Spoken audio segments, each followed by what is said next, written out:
have been sent the instructions also, Yeah. but yeah, tell the structure as well. Yeah. Yeah. So I hope I'm audible and visible to everyone who's here.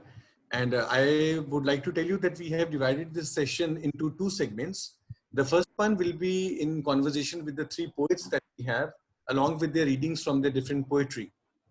In the second section, which will start at around 6:45 p.m. IST, we will keep the house open for questions. And if you have any questions addressed to a particular poet or to all of them together, you will have those 15 minutes to address your queries to them. During the first segment, your audio and video will be switched off by the host, who is Gurleen, our Majha house friend. And she will unmute you and open your videos for sharing with everyone only once you raise your hands at 6:45, not before that. So I would now request everyone, apart from the panel, to please switch off your videos, because I can still see a couple of members on the video.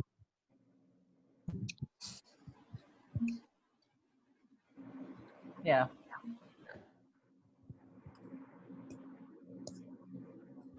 So Preeti, would you like to start now? Yeah. Hello, everyone. I just wanted to welcome our three guests who are here for this session. All three very strong, very political, also feminist voices. Their writing, their lives, their entire personas and what they do reflects the kind of people they are. And I wanted all of them to come here today as the really strong, power-packed women's channel for Majha House. Gurpratap has already talked to you about how we're going to structure the evening. And we want to keep it really informal. So we'll go between all three of them with our questions and some reading. And all three of you, Nabina, Jhilmil, Nitoo, please do ask questions whenever you feel like it, or whenever you feel like joining the conversation. Let's just keep it like we are sitting together and just chatting.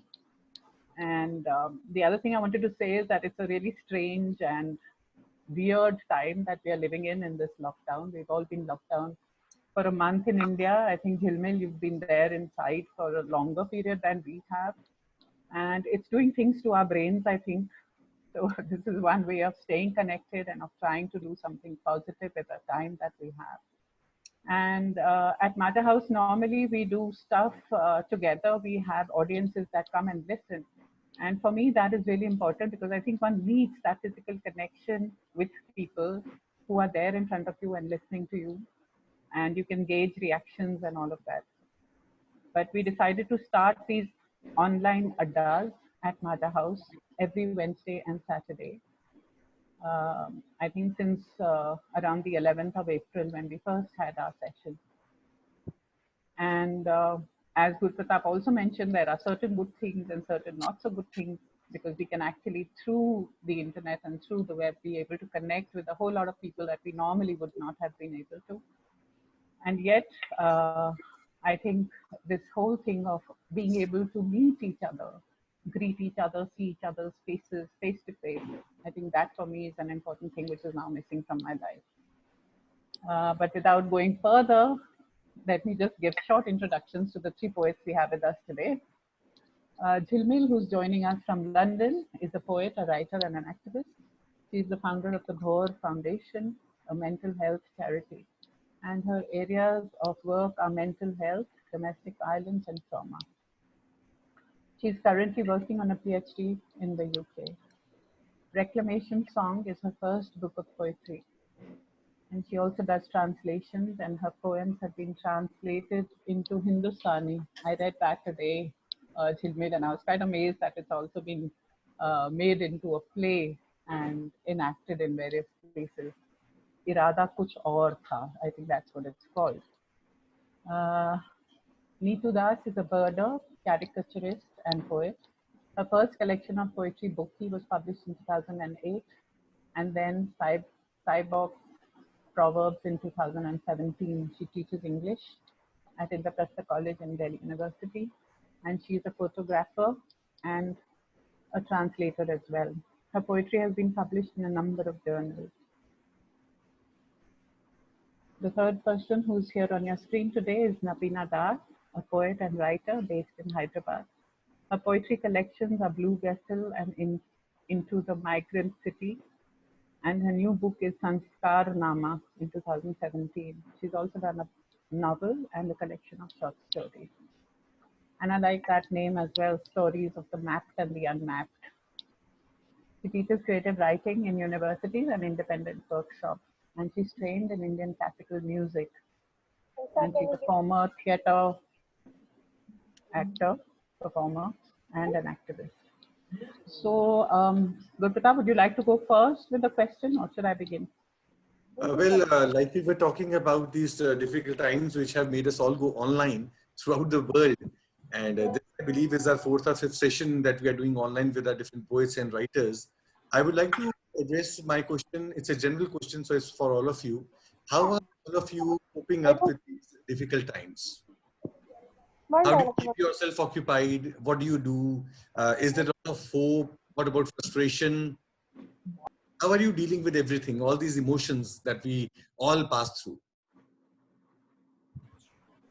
I'll take the start since just like that. I think for me, it's important for me to realize that while I am grieving a lot about, so many people who aren't as privileged as us, the migrants, people in shelters. So that is one side of my sensitivity being affected.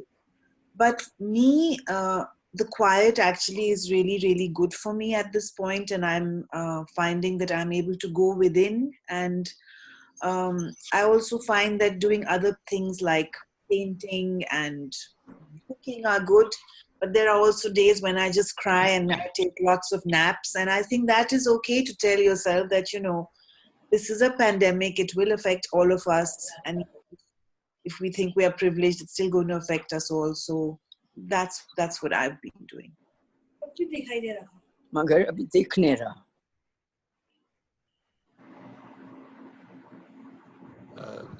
Well, I would like to share with you that now we have 61 participants with us. Well, we better give them a good show. Yeah. Yeah, would Nabina or Nitoo like to share what they're up to these days? My days have been more or less the same because in the sense that classes are going on, we have to share online material. We have been taking Zoom classes and Google Hangouts. I told you previously that we had a student's paper presentation earlier today. So, a lot of work actually.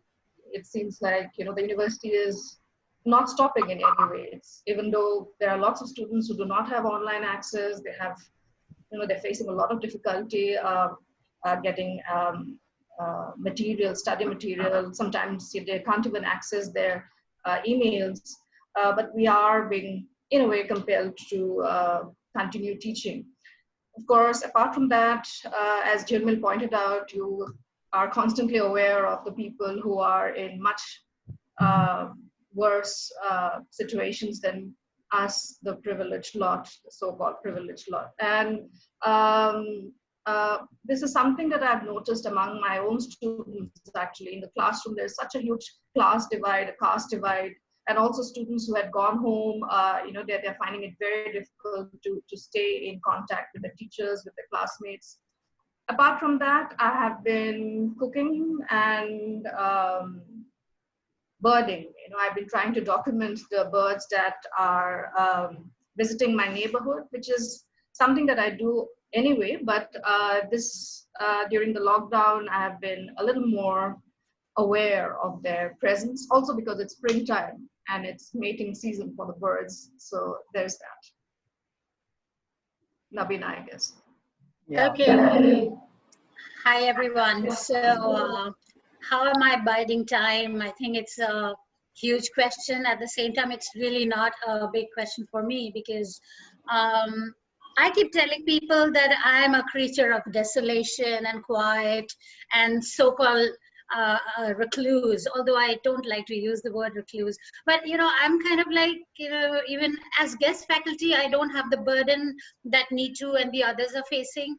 So I don't have regular classes. I have on and off workshops. which I try to do on Skype, and but it's not changed a lot of things for me, because I tend to get cooped up in my own little corner anyway. I have a desk. If I don't have a desk, I have this bed where I'm sitting right now, and I shut the door, and I am like this most of the time. And I've been cooking all the time, not big stuff, but on and off daily fare. So it's also not something like I'm not into baking cakes. And although I love people who bake cakes, and I know Jhilmil does, Uh, so I'm looking forward to visiting her after the lockdown and have a lot of cakes. And Nitoo also cooks fabulous. I know that. I've had food at her place.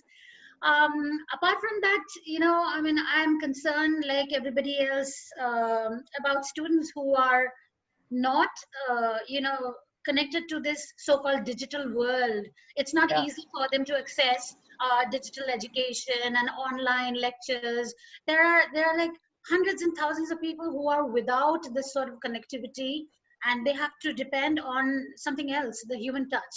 And I think human touch is something which, I mean, although I call myself like a recluse, but I think I depend a lot on it, because I like to see people when I like to see them. And the other thing that came to my mind is that in my growing up years, I mean, I was kind of in a lockdown in Assam, growing up in Guwahati with that prolonged Assam agitation and then the Alpha agitation that came up. So I've kind of like been through that sort of, it's not a pestilence or disease or pandemic, but we were all locked down inside our houses, very little movement, schools were closed, colleges were closed, and there was a different kind of environment. It's very political, and that's what also gives me that sort of political urgency to it's not an agenda. I mean, I feel political is everything. The caste class equations, the students who are losing out, there are thousands of migrant workers on the road still languishing, and I'm sitting very comfortably, my AC is running, and I can Mm, do the Zoom lecture. mm. So I feel somehow I have to keep something in the forefront, that life is different for people elsewhere. So that sort of comes in, and I think it's pretty natural. Apart from that, I've been trying to be a little. I've started becoming a little visible on short videos I've been recording for my publisher Red River, then for Sangam House. But I'm not a very visible person that way. I don't want to be visible so easily. But I'm very happy that Majha House gave me a chance to come forward and do this today. So Preeti and everybody else, I'm happy to be here. No, it's lovely to have you here, Nitoo, and sorry, Nabina. And I can also see Mitra here. Hi, Mitra. So since we were Hi. talking, since you brought in this whole thing about Assam and having been in that lockdown, maybe we can begin with the personal, being the political in all your work, all three of your works actually. So what is your personal experience or stuff that you've gone through in your own lives or in the politics around you, and how that actually translates itself and infuses the work that you do. So maybe Jhilmil, you could begin with take that question, and I think that question would probably resonate with all three of you, since you're so much poets of the time, of your time. Love that you called us young poets. I was really laughing at that. Young enough, yeah. I like that, with my silver hair. It's But in my fine. heart, I'm 19 forever. So yes, Yeah. I'm young. So this question of bringing lived experience to poetry, I think is so pertinent, because I think poetry anyway should be a reflection. It should be a mirror of our times, of our lives. And I, in particular, have brought a lot of themes of domestic violence and gender and mental health, which unfortunately I've gone through myself with.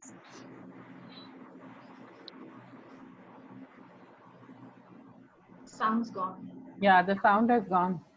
Jhilmil is. Done anything. Yeah, Now, yeah. That Maybe you need to be closer or something. okay. So I really bring my work, from lived experience. And in the introduction to my book, Keki Daruwala had written that, Indians writing in English, we don't have too many examples of confessional poetry, although I think there are, but this is what he had written. and he had called my work, strongly confessional. And I think it's important because it gives other people hope and courage. And it's almost like a light is shining for other people who might be in the dark. And this is one of the reasons I do it. And in any case, a lot of us do know about the therapeutic value of poetry and the way it can set us free. So in my own case, very much poetry turned into my gills and I could suddenly breathe. And that's why I started writing about the various traumas I had gone through. These are the two reasons. Yeah. So, Gurpratap, should we get a bit of a reading from her now? Sure, that would be wonderful. Jhilmil, would you like to read something? Sure. I will read to you one of my recent poems about the virus. It's a very short poem. And a lot of us are prisoners of our homes, our windows. So the first two poems I had thought is this. So this is my poem called Looking Out of My Window. A skylight lets in a triangle of sun, mint growing in a window box. A blue tit pecks at the window, hungry for the peanut picnic I lay. My birds have long fled the nest. I live alone, my company, birdsong, faraway traffic. It is heard now we are birds in cages, staying in to stay alive while animals reclaim the earth again. The sun triangle below my skylight gets bigger. The day yawns, mouth naked and unmarked. So that was my first poem, which is just really came to me as this room and just this feeling. Everyone outside is wearing masks and how the day can just grow and nature is completely unmasked. So that's where that came from. These are the silver linings of the dark clouds of our times. The words coming. Yeah. And they should keep on coming. There shouldn't be a lockdown on emotions and words and sentiments. Absolutely. So if poetry becomes like a refuge, it also becomes like hope, and it's also something which a poet or a writer requires just to let out emotions and to also actually be doing like a commentary on what's happening in the present. And for that, I think memory is as important as what you are experiencing right at this point, because obviously you make those connections in your head and you show us those connections also when we read or we hear you. Nitoo, I'd like to ask you actually, because I remember you reading quite a while back actually, when you were first very, very angry, kind of writing about Assam and that entire period of the agitation. And then later, I also remember that poem that you had read out about slicing open that fish and how it shocked me completely. So you can choose and just read us one. Read us one poem. Come again, Priti. What did you say? So I said that I remembered, initially when I heard you, it was quite a while ago, when you had these really angry outpourings about the agitation. Those Zuban meetings, I remember. Yes. And, yeah. And then there was that poem, which I think I've written down somewhere also, which was about, slicing that fish. Yeah. How to cut a fish. How to cut a fish. I read that in the morning, how to cut a fish. Yeah, that was excellent. I remember being so shocked by the ending. Do you want me to read it? Yeah, read something. Okay. I don't have How to Cut a Fish with me right now. I could go and get it, but I had actually planned to read something else, something that I've never really read before. It's a poem. It's a published poem. It was published in Muse India. It's called Humavati. She is apparently a goddess of sickness and sadness. We don't really need to interpret her in that way.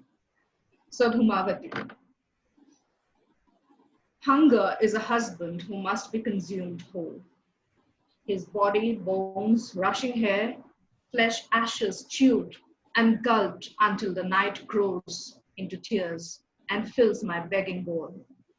He may ask to be vomited out because isn't such loud starvation rude?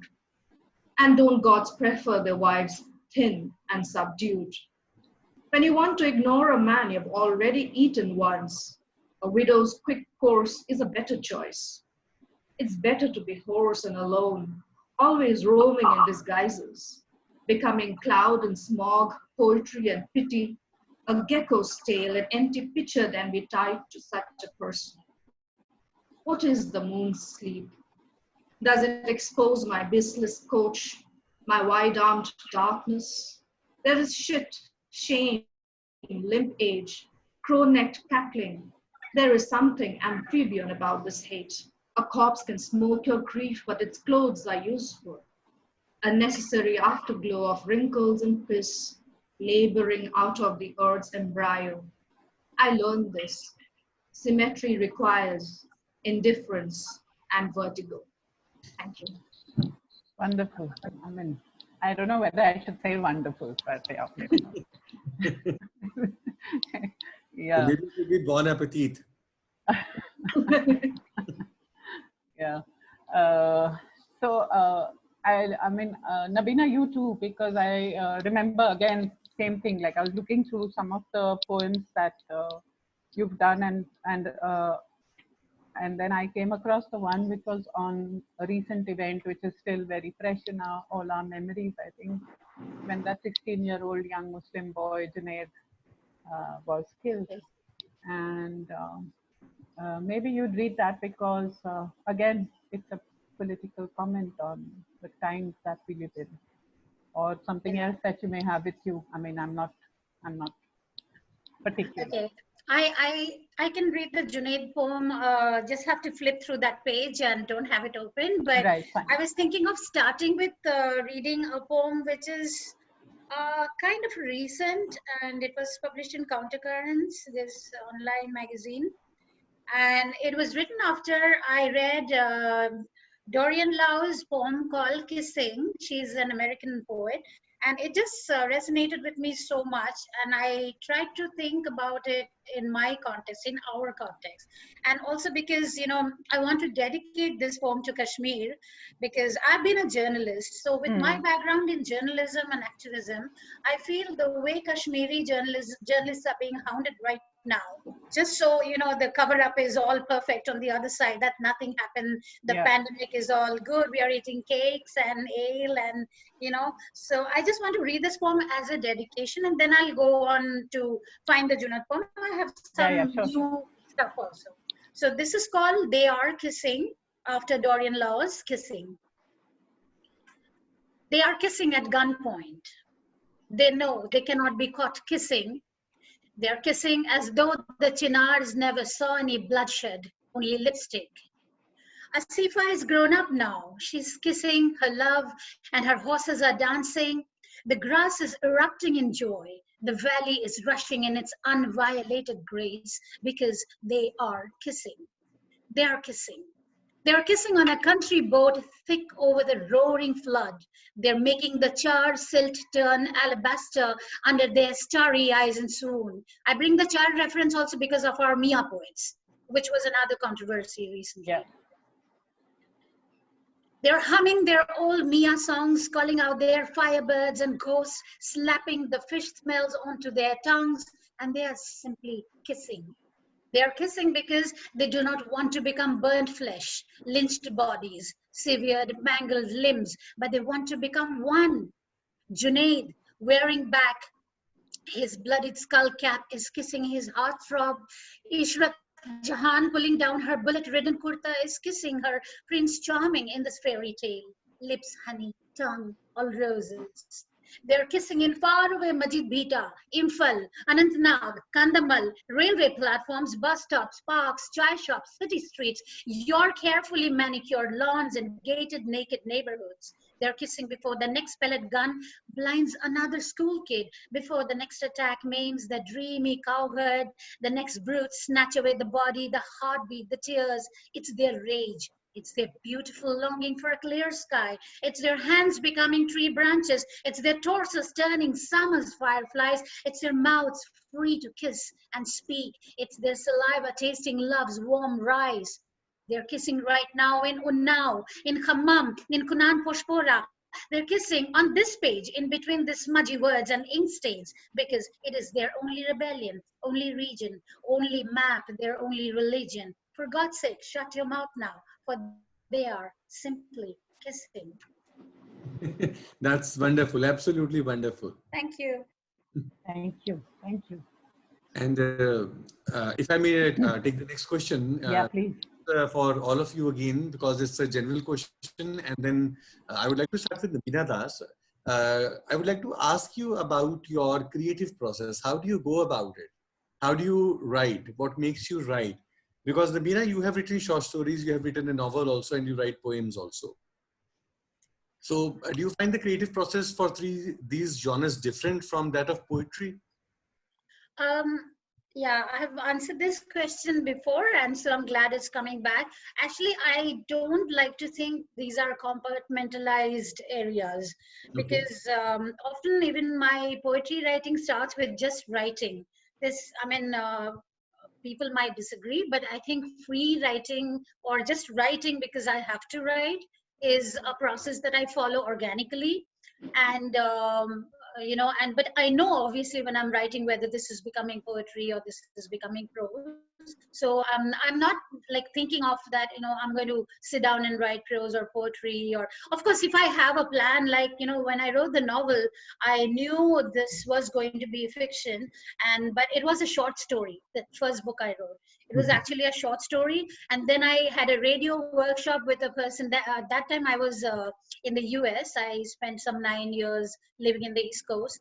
And so after the radio workshop, this my mentor told me that I know you love short stories, because I really love short stories. I think very good short stories are like very good poetry that energizes, encourages, and reading a great short story gives me that sort of idea. But she said, I think this is going to become a longer story, so maybe you should write a novel and work on it. So I kept thinking about it and wrote. As far as the creative process is concerned, I don't like to mystify it. I don't like to mythify it.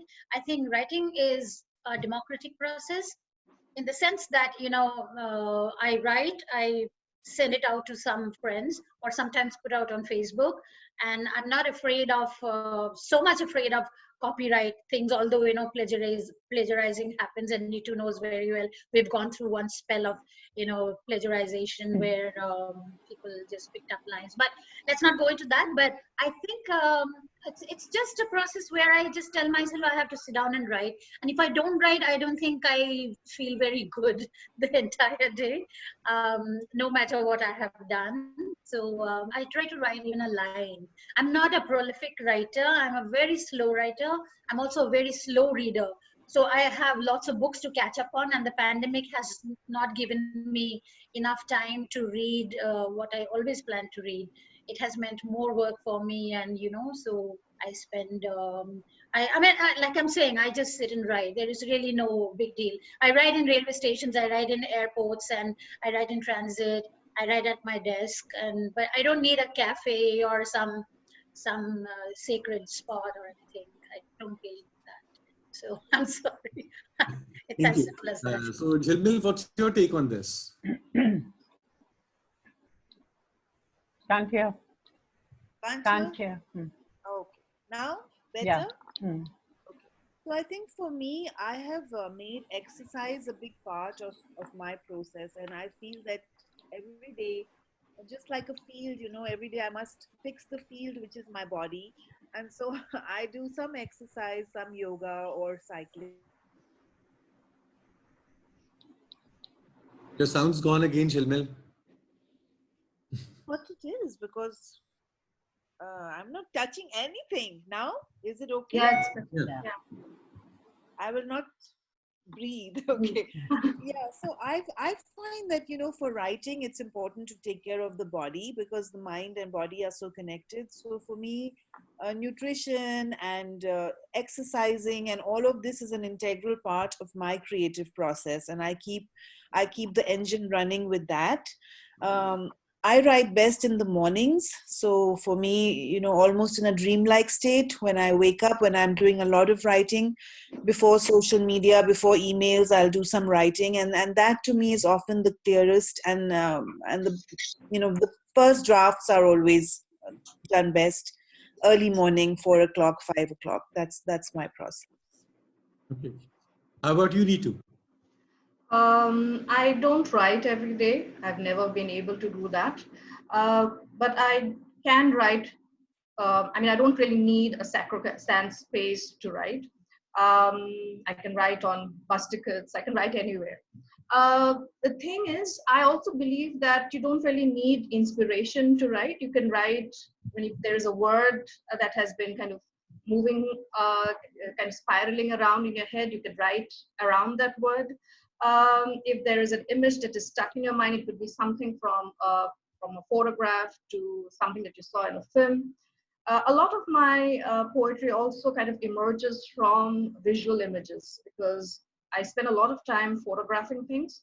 So there is a kind of conversation between visuals and verbal images in a lot of what I write. And sometimes I also free write, that is just write whatever is like, whatever touches me, makes me think. I also feel that poetry is taught most of the time. People may say poetry is emotion, but for me, actually, it emerges out of thought rather than emotion all the time. And so that I've also been teaching a creative writing class to some of my students, like it's part of the Delhi University syllabus. It's a skill enhancement course, it's called, which means that which there's an attempt that students may become writers after they do this particular course. So that teaching that course has actually also helped me see that there's this kind of elitism associated with the act of writing or being writers, and to break that kind of idea that only a certain kind of people are gifted with this talent for writing is something that we really need to dismantle. And I feel that if you stay with it, if you stay with the image long enough, you stay with the words long enough, you may actually be able to even maybe maybe perhaps allows people who are not really trained in writing to access writing in a certain way. And I also feel, especially when I see students struggling with this romantic idea of who a writer is or what a writer can do, the kind of distance they feel, that distance can actually, I think, be traversed. They can perhaps, that kind of elitism may be erased if we work towards that. So, continuing with just a small thought, does it happen to any of you that you feel that some poem is trying to approach you? Because I myself write stories and novels and a little bit of poetry also. And I feel that I, at least, if I speak for myself, I can approach a novel directly or a short story directly. I can go to it. But I have to allow a poem to come to me. Does it happen to you also? Thought Fox by Ted Hughes. Sorry. No, Nabina, go ahead. No, I didn't understand the question. Can you explain it a little more? Like, you mean you find reading poetry difficult? No, I write myself, and I was saying that my approach towards the three genres is a little different. I can move towards a short story or a novel, but I have to let a poem come to me. I have to wait for it to take shape, to evolve. But I can go to a novel or a short story. That's what I say. So does it happen to you also? Kind of difference in genre, like the way you respond to poetry as a genre. That's what you're saying, right? Okay. Okay. So I don't have a response to that. I think I'm just trying to understand your question. Yeah, that's what I was trying to understand. If you were saying, as a writer, as a poet, you feel that poetry should come to you. Yeah. Is that what you're saying, as a poet? Yeah, that's what I was asking. Okay. Yeah. I mean, okay, I'll just continue since I asked you the question. So I think, I don't know. I mean, again, I have not felt that very strongly. Not that fiction can come it's easily, or non-fiction can come. Actually, non-fiction comes to me pretty hard, because for non-fiction I need a little bit of more research, and poetry is not so much like research, but also not, like Nitoo said, it's not just inspiration and all it's also something that the thought process that goes in your head. So I feel sometimes looking at an object or a picture, a painting, or birds or flowers, or just the sky, people walking the road, poems do take shape in my head, and personally speaking. And then I have written poems like ordinary things, like a garlic pot, which is a very recent poem. If you want me to read it at some point, I'll read it. It's called that so-called lockdown poetry. It's about a garlic pot, because that's what we are looking at all the time, vegetables and garlic and kitchen sink and dishwashing and all that. So anytime we have a break, you can ask me to No, read. I was going to talk to you about that, because most of the people usually think that poetry is something that is sublime and it has to be felt and it should be. Yeah, I think a garlic pot is sublime. That's why I wrote about it.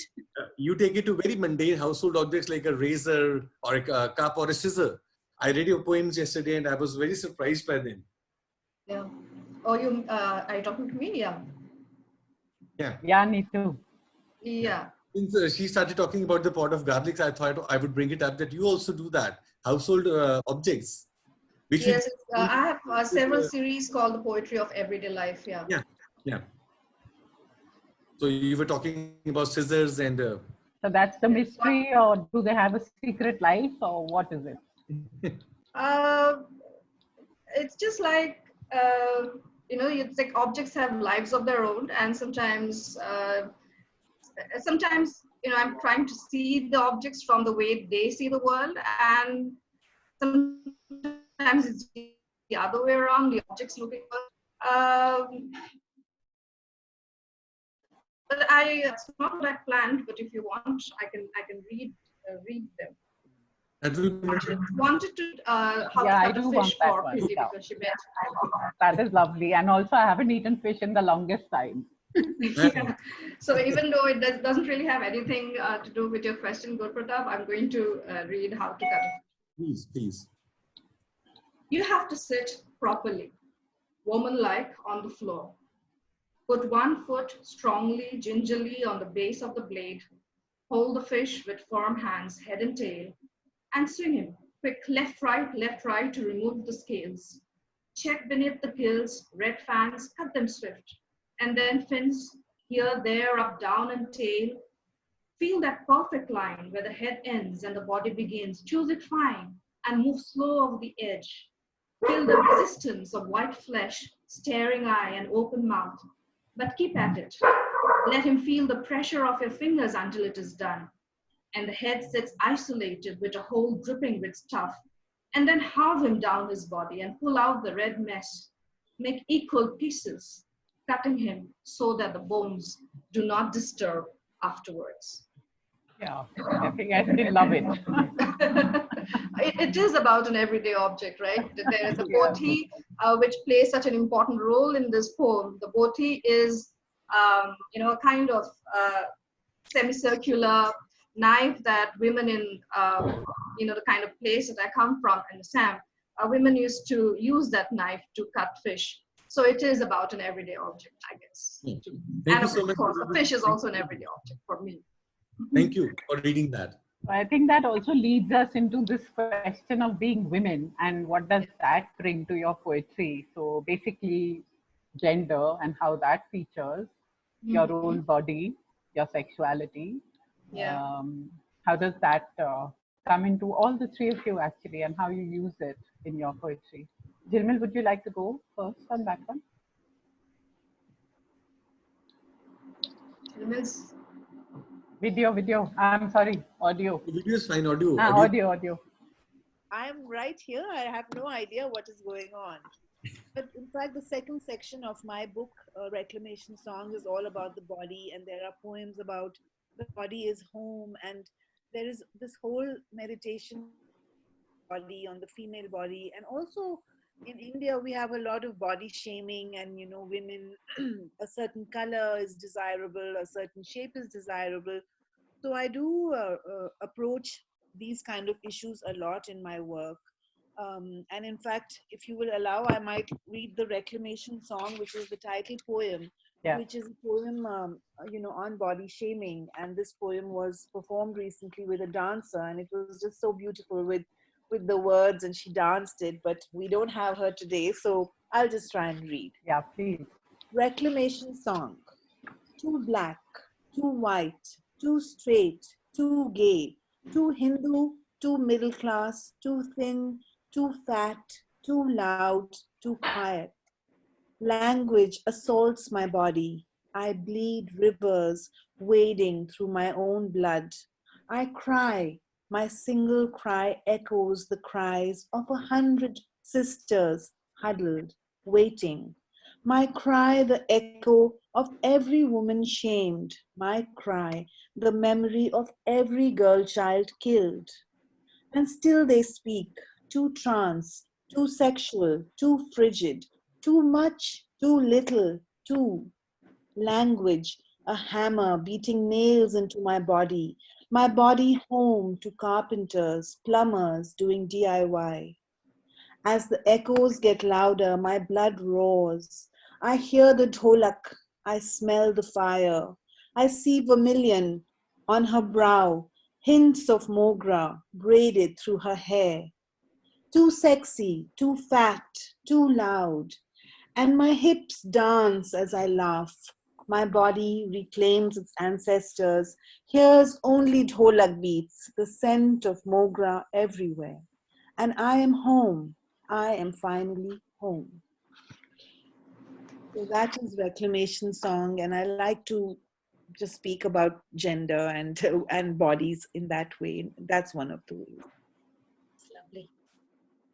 Yeah, because I think that is a sort of a thread that runs through all the three of you actually use it, and a lot of women do as well in the writing that they do, whether it's poetry or otherwise. I'll ask both the others also to please find something and read which would express something of whatever gender, body, sexuality, yourself as a woman, and why it would be a woman looking, a woman's gaze or whatever, the nazar that you are bringing to this. So you want us to say something about that? Say something and then read something. Maybe read, yeah. I'd like to read something because Jhilmil's poem actually set me thinking. And so we both have been sort of, also discussing this on and off whenever we met. And my book, Sanskarnama, was not just like a political riposte, but it had, other than criticizing the system, the government, or, everything that was not right according to how I saw it. Again, gender, because gender activism for me is through theater and poetry and music. And so because I also had training in Indian classical music and Borgate from Assam and folk songs. So I saw that also, positioning myself as, you're talking about female nazar, gaze. So we talk about male gaze. So somewhere situating myself in a space where, you can see how things can be subverted. So there is this title poem from my book, Sanskarnama, I'm going to read. It's not a long poem. Somewhat, as a follow-up to Jhilmil's. In this land, dreams invite slaughter. I can see how we want to meet in the city of hearts, but we walk like Atwood's women, all draped, face shut, blank eyes digging holes in the stark ground. What does a color mean for us? What warmth it brings, I wonder. The skin of a wish is blue, the eyes always mint coin flicker, hands ashen. A woman's body is not a scripture, hence shades are brighter here. It's about desires, demands, and blood-red hearts that arteries want. No giving up to fate lines. How can we not see, one by one, the bodies stir in light, up and about they go. All about the go and see the girdles strip off, breasts become waves, the women take off their underwear. It's time for a dip in the senses. Bystanders aim their lenses, henchmen train their whiplashes. The fearful think, witches have come. In this land, praises are only for goddesses, sanskar only for the pious, no scope for flesh to speak, no sideline the defining rekha that poor boy Lakshman drew. So let's fold up the saffron Janaeus and let the rivers be open to only gurgles when you hear women rushing out, women with thighs slapping against the root tide, women who bite the poison ivy to spit honey onto the air, women being women, for they don't have to be rule bred, nothing sacred, no ties at all. Then 1,000 years pass by, our arteries throb. In this scripture, the women rewrite the line and the shlokas. Lovely. Thank you. That's a reclamation of another sorts. Well, we are all connected together. Yeah. Yeah. No, they're really strong poems, and I wish we had more time just to dwell on each one and actually go over it. But I think I have to ask Nitoo now if she would read out something which would be in a sort of a similar thought pattern or whatever. And then we'll unfortunately have to, at least Gurpratap and I will have to wind up and ask for questions from the audience who've been waiting very patiently. Okay, I think I hadn't thought I would read this. I actually had a different list of poems I was going to read today, but Read since the whatever you conversation like, is Nitoo. moving, That's fine. That's it's okay. fine. I'll read this poem because it seems to fit in with the conversation we are having at the moment. This poem that I'm going to read is about menstruation taboos, the kind of taboos I personally had to go through as a child.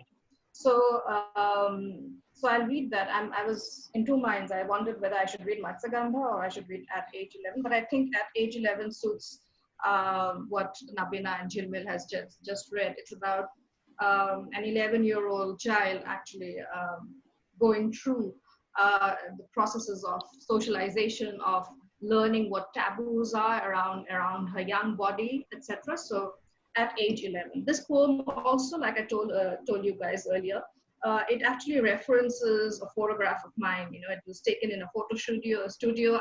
I'm standing, I'm wearing a mikla, and I'm you know, posing, and my eyes are red because I don't know why. At age 11. One eye hunger red, and I curved into a woman. I swore never to starve again and never marry a plantain plant again. We never met after we wedded, or I'd have feasted on all his parts, flowers, fruits, shoots, and baked him, fried him, steamed him, dried him. Yes, I'd have made much of him, made mush out of him. One hand holding the other in borrowed gold, and I lost my old skin. I swore never to sleep on straw again and never undress among leaves again. When they bathed me with turmeric milk, songs, and disgust, I cursed them for my wrongs, my sores, and now kill them with ink. I roar at them in my dreams. One shade of lipstick, red dust, silk, and blood, and I split open into words. I swore never to blush again and never escape from speech again. I fed 10 virgin boys with my virgin hands, and they made me pray for sons like them. No sex, no sex, no sex, like drum beats on my neck. I poured poetry into my ears by then, turned deaf, and never heard them speak again. Yeah.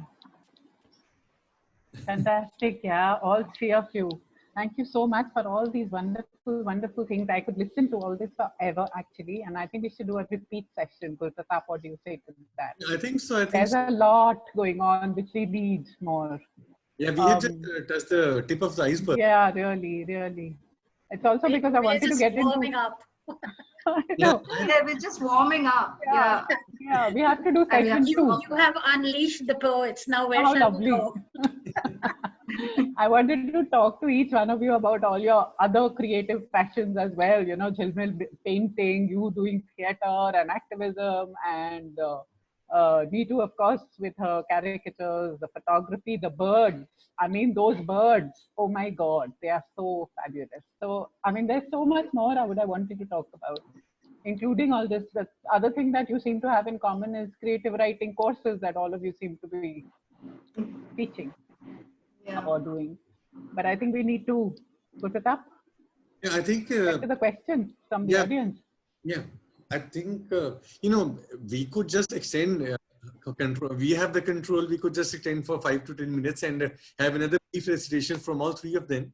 Yeah, let's do that. Yeah, let's be greedy. We are the bosses. Let's be greedy, please. Let's have one more each. Yeah, please. So let's not have a question. Not question. No question. Leave it to them to just a quick please reading read of short So poems. are we going to read? Yeah, please do. Yeah. So I was thinking of that garlic poem. Okay, wonderful, wonderful. I'm looking for it. So maybe somebody can read and then I'll look for the garlic poem. Jhilmil, would you like to step in? I will read one of the ones I had planned. So I'll read since a lot of us are living alone and a lot of us are living without their beloved ones or their lovers.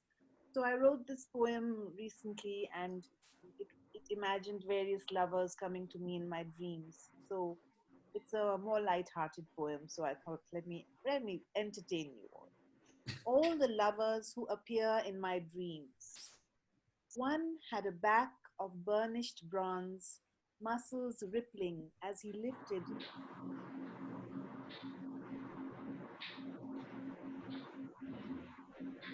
Can't hear. Jhilmil, your sound is gone again. Now, is it back? It is. It is. Okay, I'm beginning again. One had a back of burnished bronze, muscles rippling as he lifted up our daughter. One was a woman with a laugh like a tinkling bell. They all shape-shift into one another like the remix of a home video. Everyone is real, everyone is not.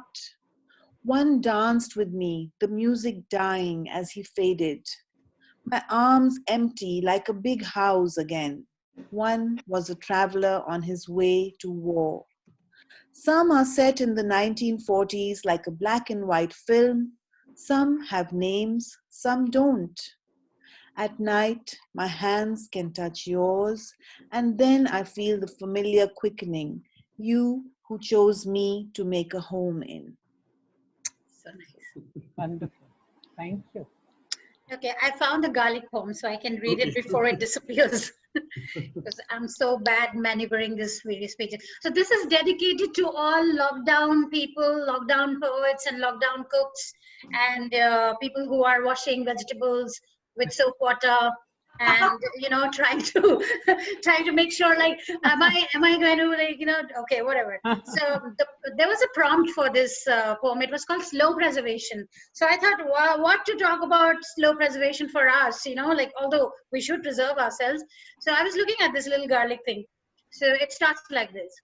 The lone garlic pod is a monk sitting over the kitchen counter, a silent oblong ascetic. It chants all possible incantations against harsher times. Green shoots are just reminders of its absolute indivisible powers. Slow preservation, but steady escalation on the path of what we humans call life. It is draped in white because no, not a shroud. It is just the ample tenacity of the alabaster form, stoic and firm on the cool granite. What seems slow to the eye is actually a grand resolution that past all ages of the earth, the pod will cradle in its inside our capers, apathy, and pride. We'll write ditties to the moon, call our sighs poems. The pod will shake its head. It'll preserve its sharp cynicism for harsher times ahead. Yeah, good, great. Yeah, me too. Yeah, I think I'll read a love poem following Jhilmil. This is called The Perfect Lover. The perfect lover will catch my yawn, pocket it, look at it later to discover the shape of my soul. The perfect lover will lick me awake, cat-like, and will give me a post for my new nails. The perfect lover will gulp me down and check distended skin to see me bursting at the seams. The perfect lover will speak a language I do not know so that I can probe and decipher the signs forever. The perfect lover will be a share-tooth tree. I'll have to climb, stretch to reach the branches, and the fruit will turn me purple. The perfect lover will be neither man nor woman, but both, sometimes one and sometimes other. The perfect lover will know how to fly away, will allow me to fall into myself, and will know how to caress my silences. The perfect lover will touch my sores and tired eyes and say, this is you, and this too. So nice. I hope we all find this, yeah. Do we still have time? I'm getting I don't greedy. think we have any more time. I think it's quite late Let's now. ask questions. If audience doesn't have, then we'll go back. Does the audience, anybody Let the question? audience not ask. You can leave a message. I think the first raised hand I saw was from some. Gurleen, do you see Karthik? The audio video both got paused. Well, maybe I should announce. The house is now open for questions from the audience. So if you can hear me and just raise a hand if you have a question to ask. You have to raise your hand.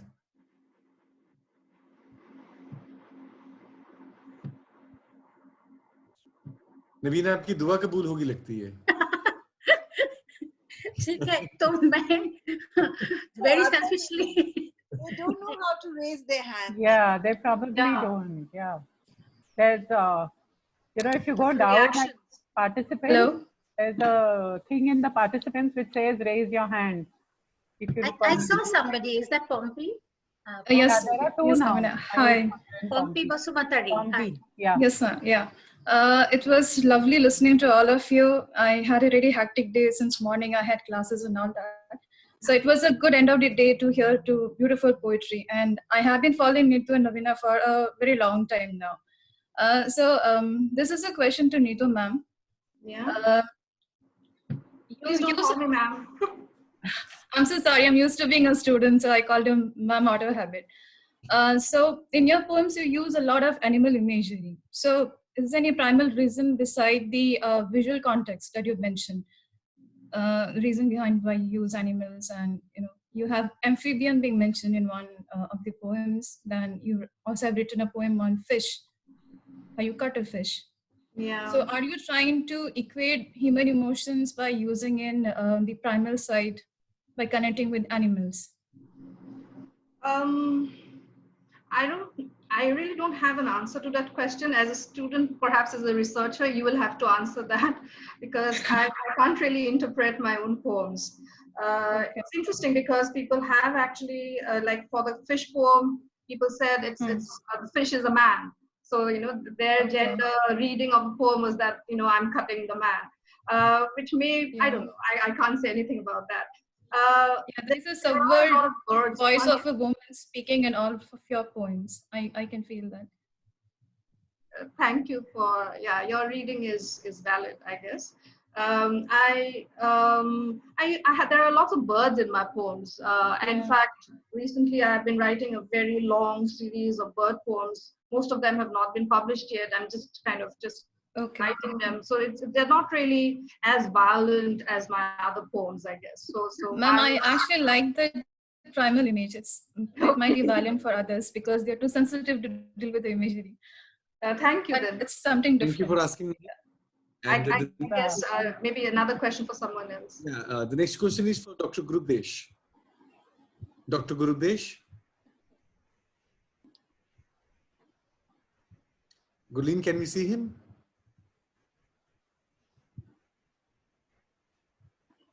I've asked him to switch his video on. Gurudesh sir, if you can hear me, please switch your video on. I think Yes, it is. Yes, it Yeah. is. bad sound, sir. Bad sound. Yeah. So the sound is very. We've been hearing very bad sound. Am I Now it's audible fine. now? It's okay. Yeah. Yeah. I'm sorry, I don't know. No, it's fine. It's fine. I'll just try. If I'm heard, then I'll continue. Otherwise, I'll just, okay. No, we can hear you now. Yeah. It's okay. Go ahead. These are very nice set of poems that we have heard today. Thank you very much, all the three poets. And But I think we lost you again. yeah, but I was just wondering about this little phrase that one of the poets used, the female gaze. It's quite a kind of a buzzword in many ways, and we have heard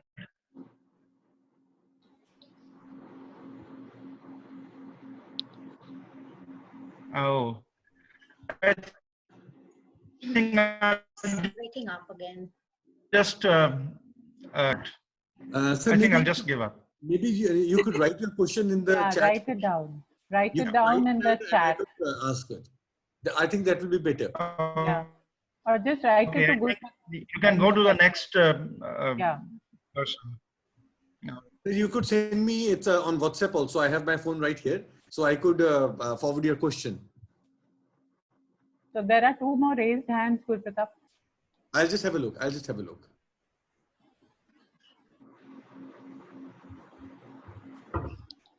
I don't see any.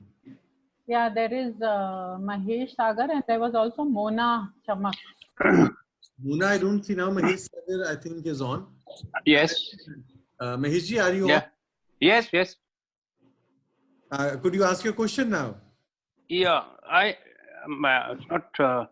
It's not on. It's on. We can hear you. Yeah. Okay. Right.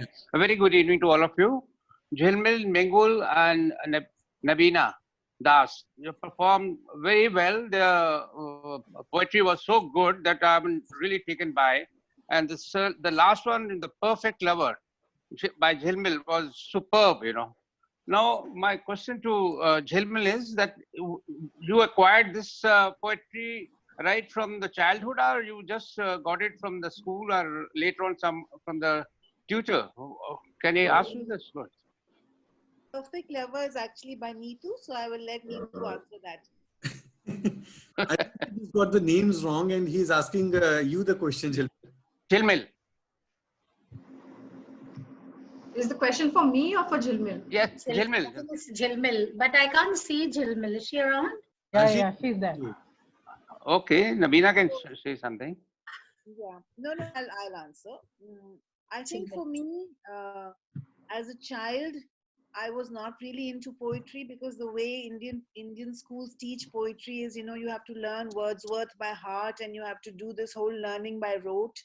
So although I was always fairly sensitive and I thought I could write little rhymes and ditties, I don't think I enjoyed reading the classics or enjoyed reading other poets. So I didn't really take my poetry writing seriously from childhood.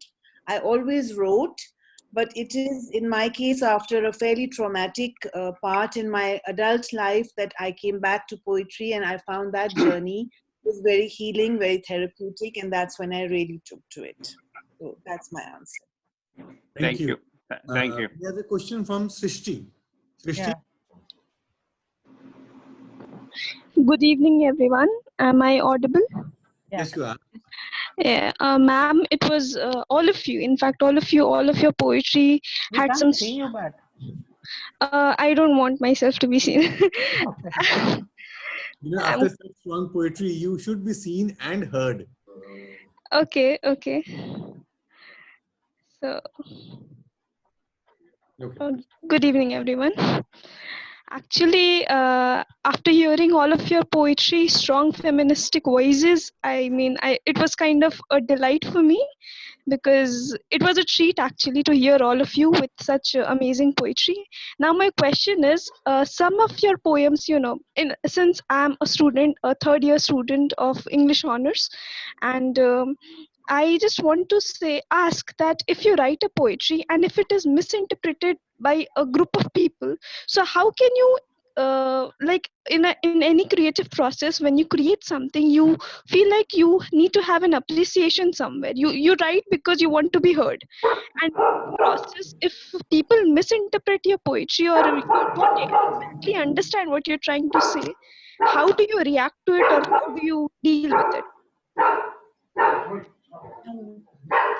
Should I just?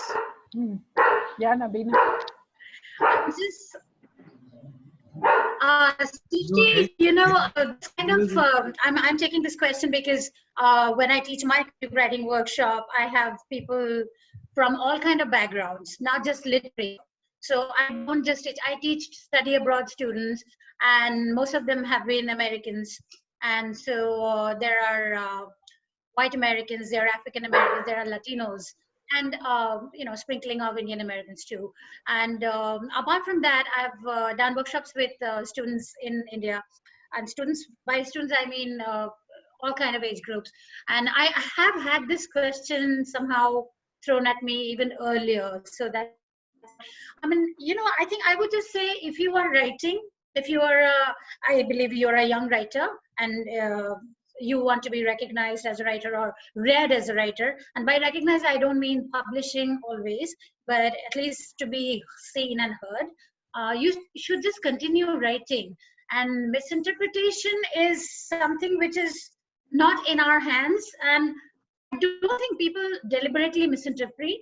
But sometimes when, like, Nitoo was speaking about her fish poem and how people read into it as the fish being the symbol of that gender angle, that she's cutting a man actually and not just fish.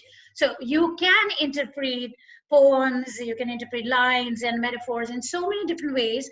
And I think the basic idea as a writer, as a poet, if you want to go into that zone, should be is that you just write and let it be there and let people read it for you.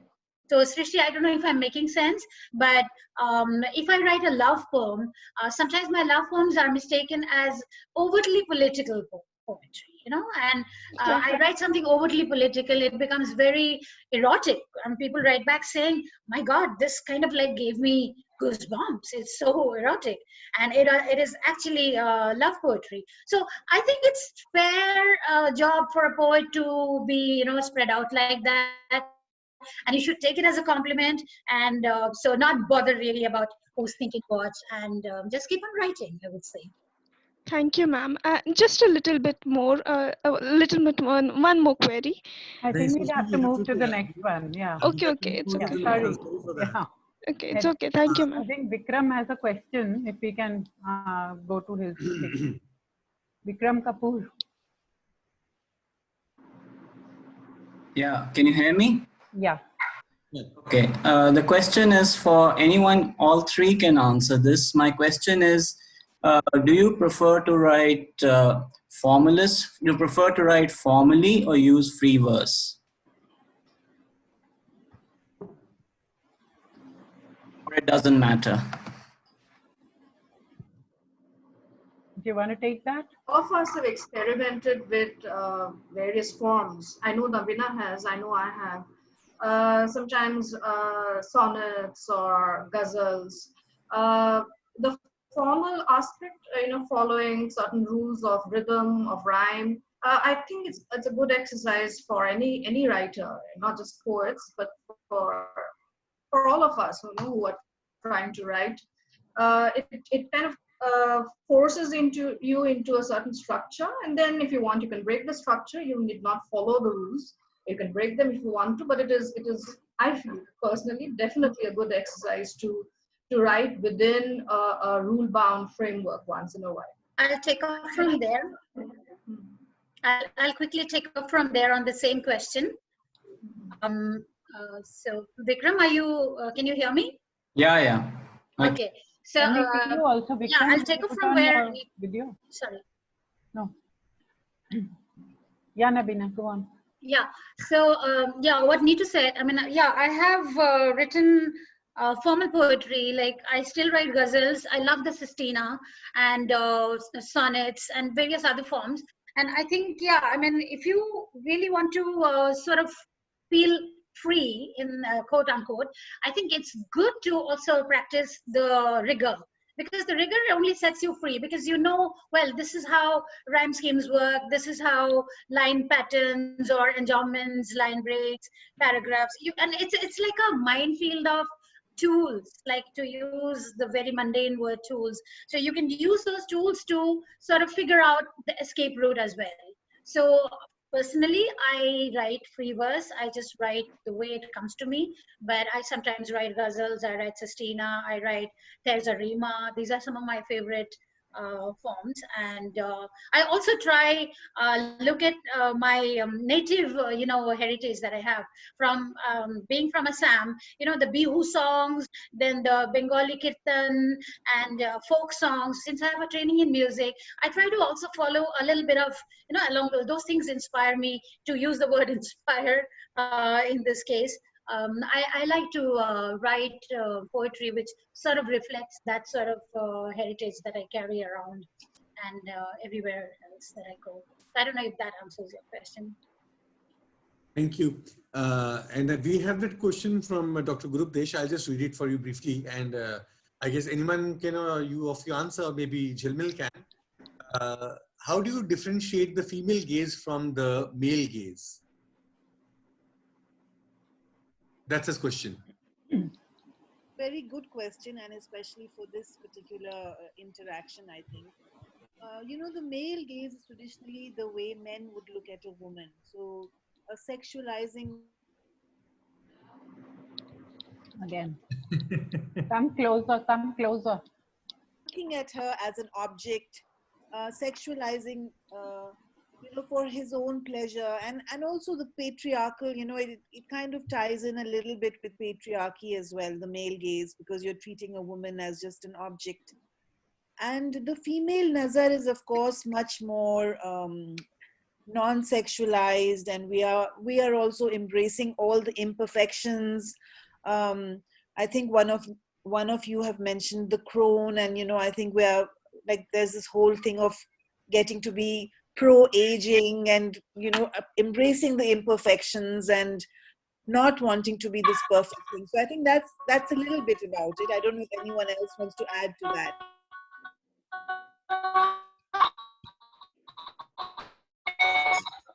Would you like to add to that, Nitoo?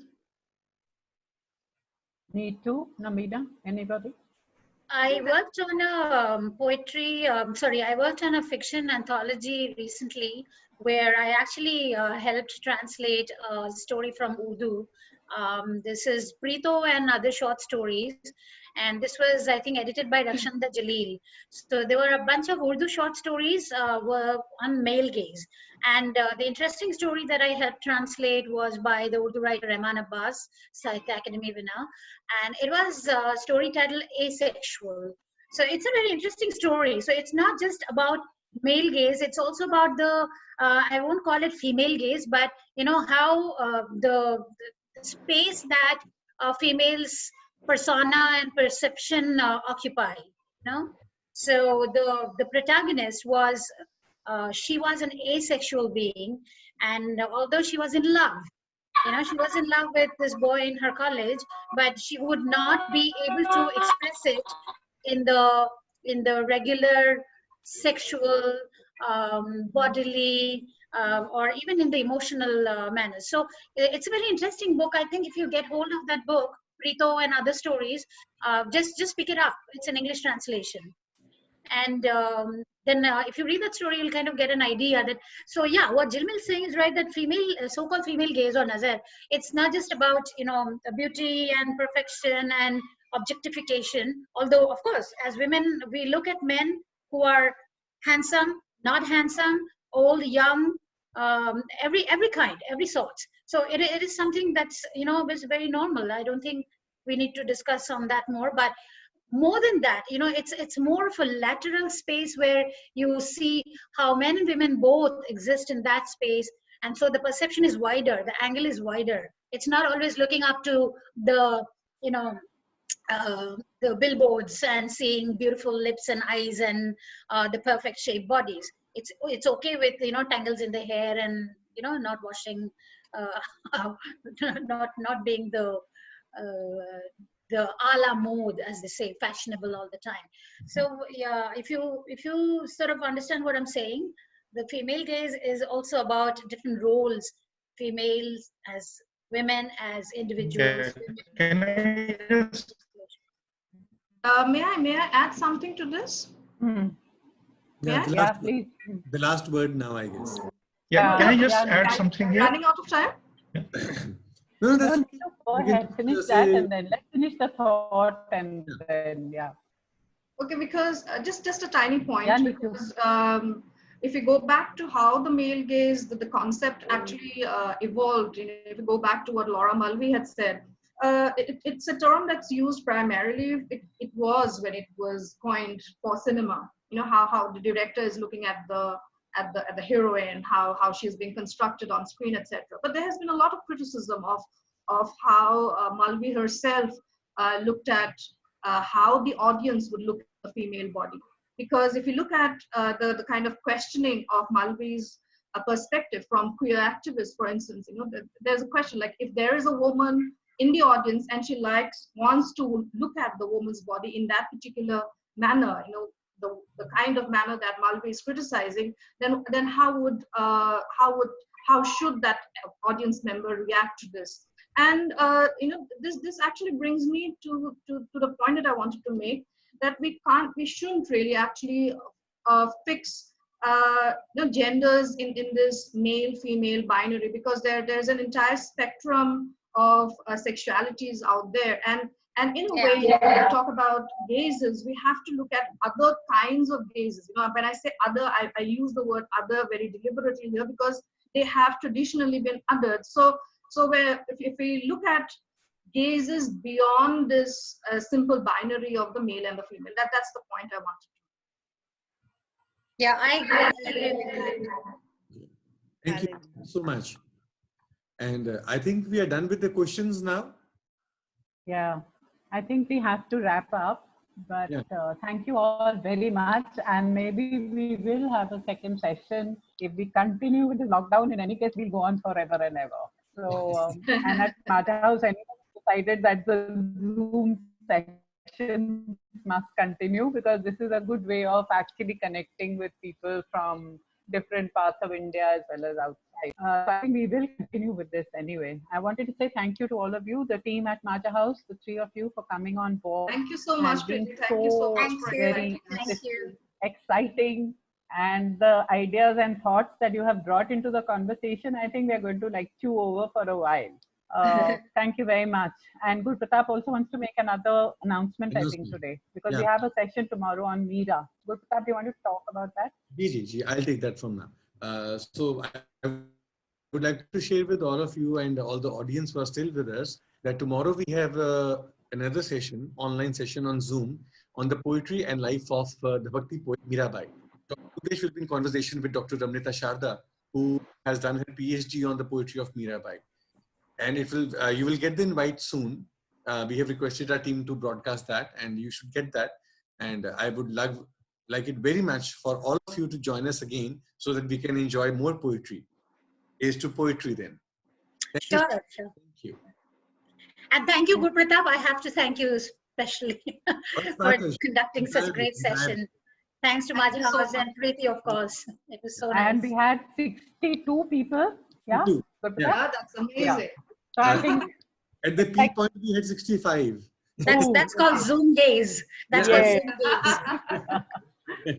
All right, thank you so much. Thank you so much. Thank you. Bye. Thank you so bye much. bye. Have a safe day. Thank you very much. And your garlic and your fish with us. Bye. All right. See you then. Bye bye. Thanks. Bye. Good night. Good night.